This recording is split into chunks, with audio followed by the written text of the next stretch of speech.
Chapter 13. And now, ladies and gentlemen, Count Olaf said, stepping forward to address the audience, I have an announcement. There is no reason to continue tonight's performance, for its purpose has been served. This has not been a scene of fiction. My marriage to Violet Baudelaire is perfectly legal, and now I am in control of her entire fortune. There were gasps from the audience, and some of the actors looked at one another in shock. Not everyone apparently had known about Olaf's plan. That can't be, Justice Strauss cried. The marriage laws in this community are quite simple, Count Olaf said. The bride must say, I do, in the presence of a judge like yourself, and sign an explanatory document. And all of you, here Count Olaf gestured out to the audience, are witnesses. But Violet is only a child, one of the actors said. She's not old enough to marry. She is if her legal guardian agrees, Count Olaf said, and in addition to being her husband, I am her legal guardian. But the piece of paper is not an official document, Justice Strauss said. That's just a stage prop. Count Olaf took the paper from Violet's hand and gave it to Justice Strauss. I think if you look at it closely, you will see it is an official document from City Hall. Justice Strauss took the document in her hand and read it quickly. Then, closing her eyes, she sighed deeply and furrowed her brows, thinking hard. Klaus watched her and wondered if this were the expression Justice Strauss had on her face whenever she was serving on the High Court. You're right, she said finally to Count Olaf. This marriage, unfortunately, is completely legal. Violet said, I do, and signed her name on this paper. Count Olaf, you are Violet's husband, and therefore in complete control of her estate. That can't be, said a voice from the audience, and Klaus recognized it as Mr. Poe. He ran up the stairs to the stage and took the document from Justice Strauss. This is dreadful nonsense. I'm afraid this dreadful nonsense is the law, Justice Strauss said. Her eyes were filled up with tears. I can't believe how easily I was tricked, she said. I would never do anything to harm you children, never. You were easily tricked, Count Olaf said, grinning, and the judge began to cry. It was child's play, winning this fortune. Now, if all of you will excuse me, my bride and I need to go home for our wedding night. First let Sunny go, Klaus burst out. You promised to let her go. Where is Sunny? Mr. Poe asked. She's all tied up at the moment, Count Olaf said. If you will pardon a little joke. His eyes shone as he pressed buttons on the walkie-talkie and waited while hook-handed man answered. Hello? Yes, of course it's me, you idiot. Everything has gone according to plan. Please remove Sunny from her cage and bring her directly to the theater. Klaus and Sunny have some chores to do before they go to bed. Count Olaf gave Klaus a sharp look. Are you satisfied now? He asked. Yes, Klaus said quietly. He wasn't satisfied at all, of course, but at least his baby sister was no longer dangling from a tower. Don't think you're so safe, the bald man whispered to Klaus. Count Olaf will take care of you and your sisters later. He doesn't want to do it in front of all these people. He did not have to explain to Klaus what he meant by the phrase take care of. Well, I'm not satisfied at all, Mr. Poe said. This is absolutely horrendous. This is completely monstrous. This is financially dreadful. I'm afraid, however, Count Olaf said, that it is legally binding. Tomorrow, Mr. Poe, I shall come down to the bank and withdraw the complete Baudelaire fortune. Mr. Poe opened his mouth as if to say something, but began to cough instead. For several seconds he coughed into a handkerchief while everyone waited for him to speak. I won't allow it, Mr. Poe finally gasped, wiping his mouth. I absolutely will not allow it. I'm afraid you have to, Count Olaf replied. I'm afraid Olaf is right, Justice Strauss said through her tears. This marriage is legally binding. Begging your pardon, Violet said suddenly, but I think you may be wrong. Everyone turned to look at the eldest Baudelaire orphan. What did you say, Countess? Olaf said. I'm not your Countess, Violet said testily, a word which here means in an extremely annoyed tone. At least, I don't think I am. And why is that? Count Olaf said. I did not sign the document in my own hand, as the law states, Violet said. What do you mean? We all saw you. Count Olaf's brow was beginning to raise in anger. I'm afraid your husband is right, dear. Justice Strauss said sadly. There is no use in denying it. There are too many witnesses. Like most people, Violet said, I am right-handed, but I signed the document with my left hand. What? Count Olaf cried. He snatched the paper from Justice Strauss and looked down at it. His eyes were shining very bright. You are a liar. He hissed at Violet. No, she's not, Klaus said excitedly. I remember, because I watched her left hand trembling as she signed her name. It is impossible to prove, Count Olaf said. If you like, Violet said, I shall be happy to sign my name again on a separate sheet of paper with my right hand, and then with my left. Then we can see which signature the one on the document most resembles. A small detail, like which hand you use to sign, Olaf said, doesn't matter in the least. If you don't mind, sir, Mr. Poe said, I'd like Justice Strauss to make that decision. Everyone looked at Justice Strauss, who was wiping away her last tears. Let me see, she said quietly, and closed her eyes again. She sighed deeply, and the Baudelaire orphans and all who liked them held their breaths as Justice Strauss furrowed her brow, thinking hard on the situation. Finally, she smiled. If Violet is indeed right-handed, she said carefully, and she signed the document with her left hand, then it follows that the signature does not fulfill the requirements of nuptial law.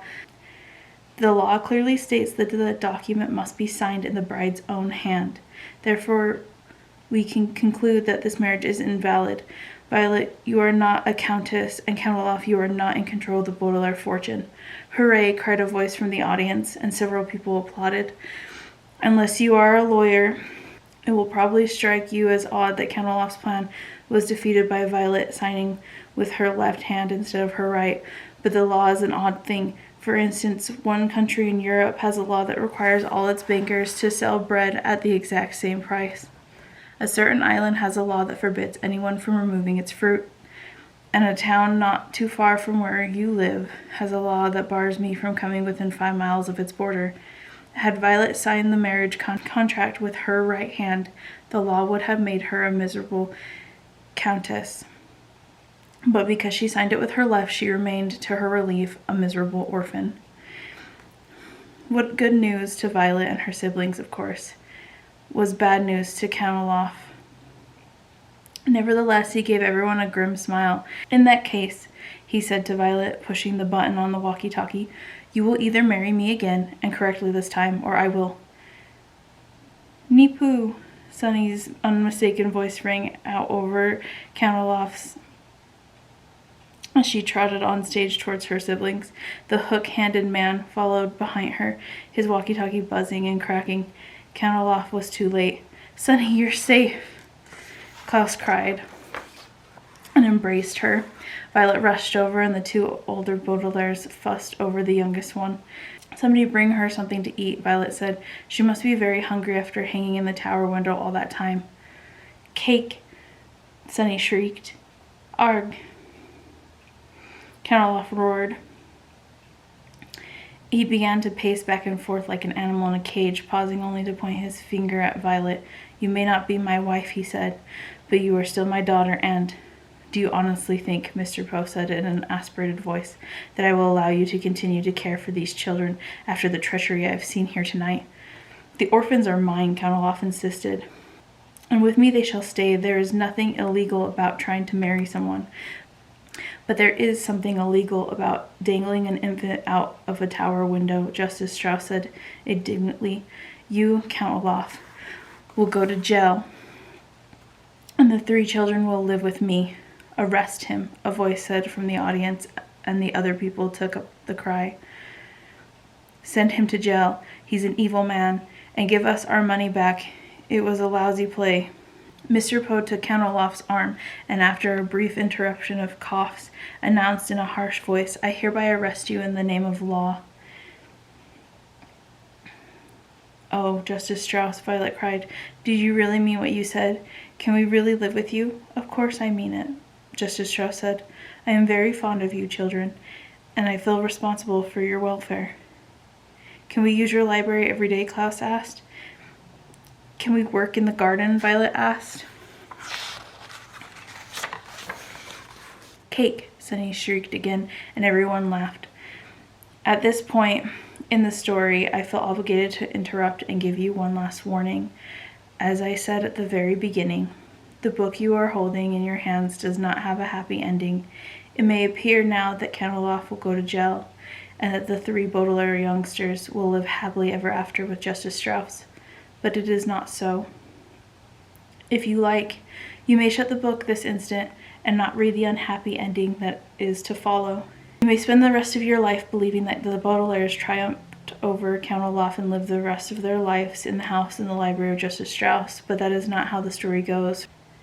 For as everyone was laughing at Sunny's cry for cake, the important-looking man with all the warts on his face was sneaking towards the controls of the lighting of the theater. Quick as a wink, the man flicked the main switch so that all the lights went out and everyone was standing in darkness.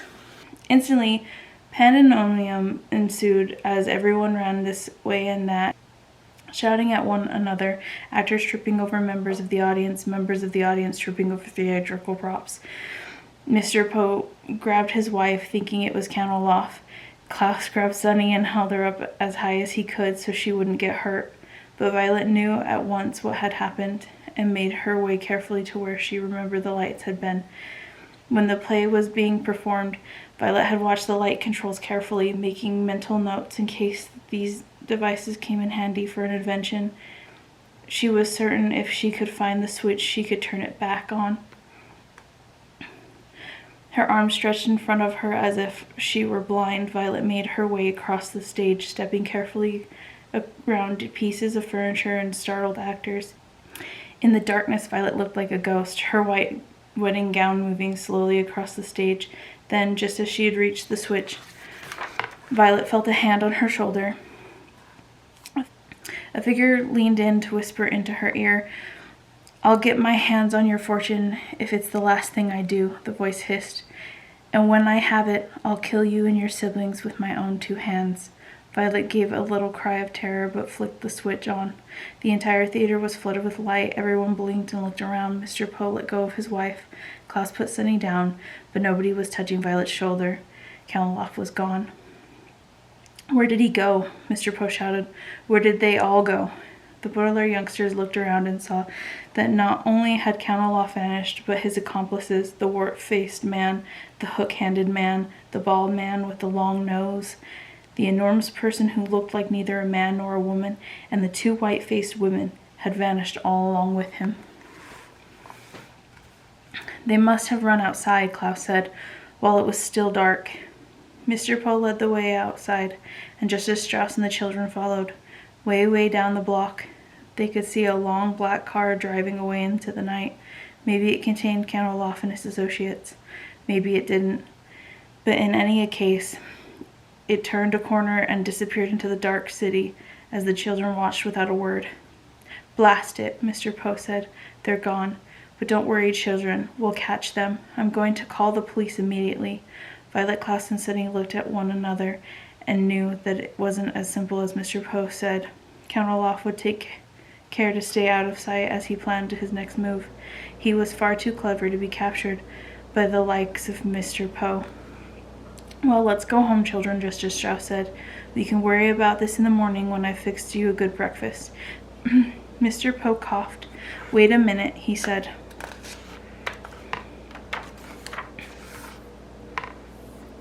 Looking down at the floor.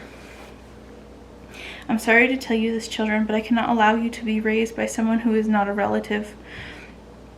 "What?" Violet cried. "After all Justice Strauss has done for us?" "We never would have figured out Count Olaf's plan without her in her library," Klaus said. "Without Justice Strauss, we would have lost our lives."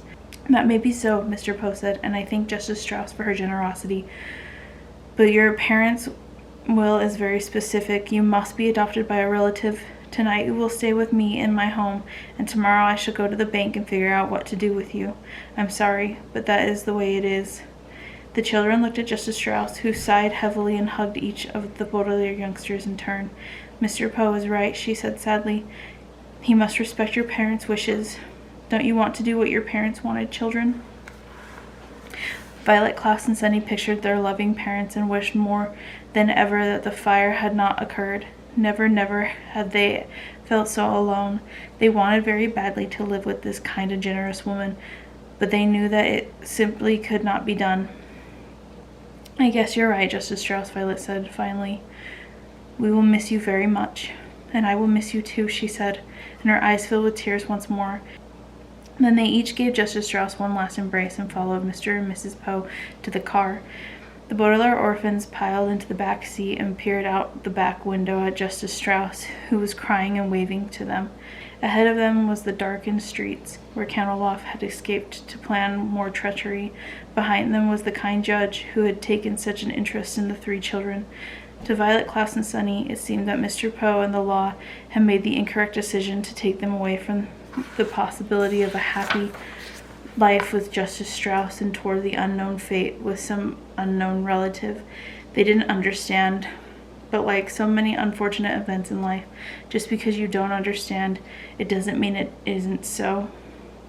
The Baudelaires bunched up together against the cold night air and kept waving out the back window. The car drove further and further away until Justice Strauss was merely a speck in the darkness, and it seemed to the children that they were moving into it. And the word aberrant here means very, very wrong and causing much grief direction.